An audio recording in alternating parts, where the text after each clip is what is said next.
नमस्कार. ह्या आमच्या ताई ह्या इथून जाताना त्यांना आपल्या नामाच्या बाजाराचं दुकानाचं दर्शन झालं आणि का कोणाच्या मध्ये मी त्या बाळाला रामकृष्णाने म्हटलं, त्यांनी पण थोडीशी साथ दिली.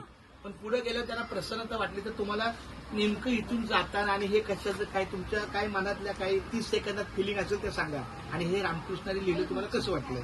म्हणजे मी इथून नेहमी जाताना मी बघत असते इथं नक्की काय आहे, पण मला आयडिया नव्हती. नाही, बोल वाटलं असतं तर. हा, पण म्हणजे एवढं आयडिया नव्हतं की देवासाठी कोण असं डायरेक्ट एक दुकानमध्ये एवढं सगळं देवाचं एवढं मनाने इच्छा आणि एवढं छान प्रसन्न म्हणजे इथं खरेदी विक्री शून्य आहे. खरेदी विक्री काही नाहीये.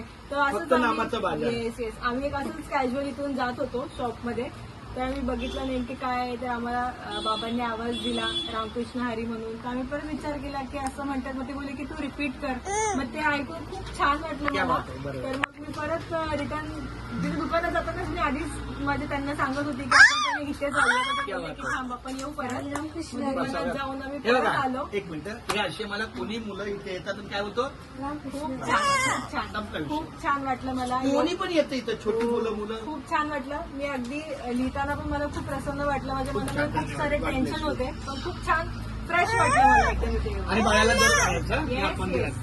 आता मी नेहमी येणार इथे बघा, माझ्या 30 हजबंडला सेकंद घेऊन. द्यायचा. येस तुमच्या नेहमी. दोघांत हात एक 30 सेकंद Yes, एक yes, ओळ नक्की. लिहायला 30 सेकंद लागतात. खूप